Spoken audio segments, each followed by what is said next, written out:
All right, so this problem is a pretty challenging situation here. So make sure you understand what the problem is asking us to do right here. So there's a ball with a radius of 3, so you can see that first one over there, and it's also told you the directions there. It's going to roll along from left to right. So those are just 3 different iterations of the same ball's movement there.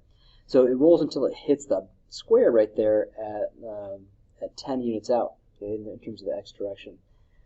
So for this thing, they're asking us to find the x-coordinate of the point up there at x comma 3. So we know that that point's going to be part of the horizontal diameter right there, right? So we know that the x or the y value is going to be 3, and we're just asked to find what the x value is. Okay, so as we're taking a look at this thing here, we can see that we just need to go ahead and find out essentially the equation of that circle on the right, and then we can see if we can work from there. So as I'm looking at this thing here, I have some information out of this thing, which is that I know the center here, the center is going to be at, I don't know what the x value is going to be, but I'm just going to call it h, comma, and then it goes through 3, okay, because it's going to be horizontal with that point P over there. So as I'm looking at this thing here, I can go ahead and look at the equation. So it's going to be x minus h squared plus y minus k squared equals to, and the radius is 3, so 3 squared, or just 9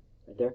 Now, it's not all that helpful because I have a whole bunch, I have 4 different variables going in there, so I can't really work with this thing. But in taking a look at this thing here, I also know that the point 10 comma 1 is on that circle. So that means that I can plug in 10 and 1 for x and y.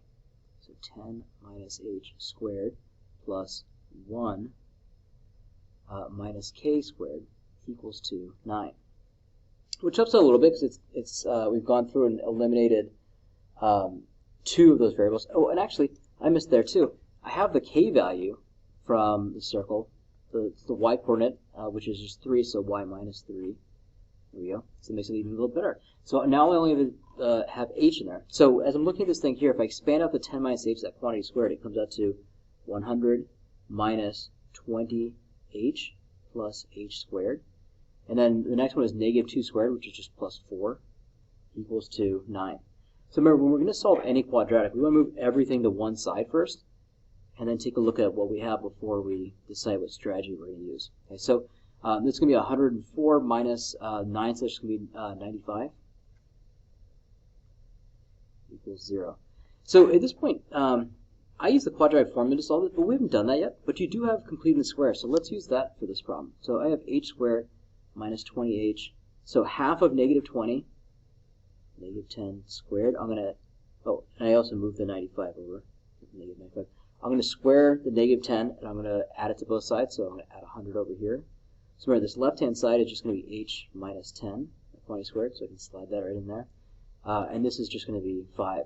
So as I go to solve for h, I need to take the square root of both sides. Remember, anytime you introduce a square root, you should have plus or minus square root of 5 there. Okay?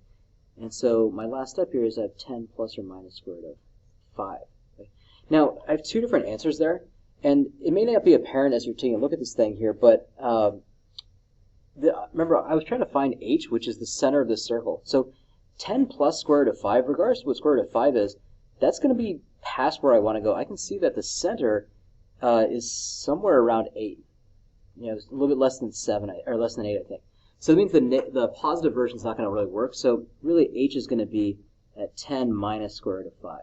Okay? And that's going to be the value that I want. Now, that's great, but it doesn't actually get us what we're trying to find, which is the value of x in the coordinates for p right there. Okay? But it does give us the full equation of the circle, right? It's kind of messy here, but it's still going to be x minus, and instead of h, I'm putting in 10 minus square root of 5. The quantity is being squared, plus y minus 3 squared equals to 9. Okay? So it looks complicated, but that's just the equation of a circle that is centered at this value, those coordinates.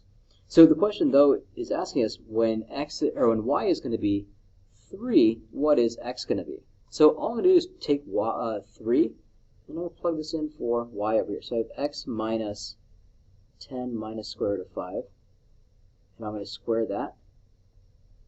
I have y minus 3 squared equals 9. So when I go through this thing, what I'm going to end up with here is, let's let's see, so this is going to be x minus 10 plus the square root of 5 squared. Oh, and I have the y value, sorry, that was going to be 3 right there. Okay, which makes this nice because that's just 0. Plus 0 if you want that equals 9. And so now I can go ahead here and take the square root, because that 0 doesn't make any difference here. So I'm left with x minus 10 plus square root of 5 equals to plus or minus 3.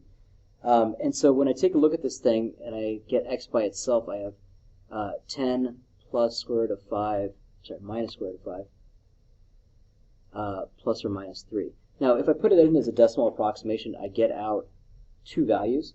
One with the positive version, where I end up with 15.24, or the other one is going to be 9.24. Now, obviously, the 15.24 is way beyond what we're looking for, so that means that this 9.24 approximately is going to be our answer that we're looking for. And that's also, it's an exact value, 10 minus square root of 5 minus 3. Tough problem, but I hope this helps.